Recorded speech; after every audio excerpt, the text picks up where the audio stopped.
ముఖ్యమంత్రి చంద్రబాబు రేపు నెల్లూరు జిల్లా కావలి నియోజకవర్గంలో పర్యటించనున్నారు. తుమ్మలపెంట వేదికగా మత్స్యకారుల సేవలో కార్యక్రమాన్ని ప్రారంభించనున్నారు. ఈ పథకం కింద వేట నిషేధ సమయంలో మత్స్యకారులకు 20,000 రూపాయల చొప్పున ఆర్థిక సహాయాన్ని విడుదల చేస్తారు. సీఎం పర్యటన ఏర్పాట్లను ఎమ్మెల్యే కృష్ణారెడ్డి, కలెక్టర్ హిమాంశు శుక్లా పర్యవేక్షించారు. ముఖ్యమంత్రి మత్స్యకార గ్రామాల కాపులతో మాట్లాడి సమస్యలపై చర్చిస్తారని ఎమ్మెల్యే తెలిపారు.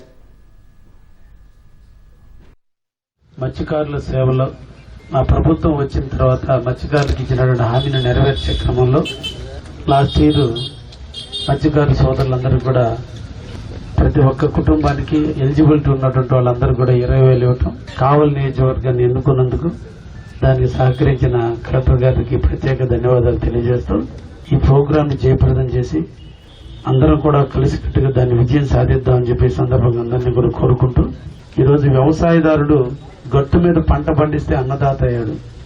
కానీ మత్స్యకారులు ప్రాణాలు అరిచేతిలో పెట్టుకుని సముద్రం మీద వేటాడి వాళ్ళ బతుకు తెరువు కోసం ప్రాణాలు పణంగా పెట్టి మనకందరికీ ఆహారం అందిస్తున్నారు. కాబట్టి వాళ్ళకి ఎంత ఇచ్చినా వాళ్ళ రుణం మనం తీర్చుకోలేము.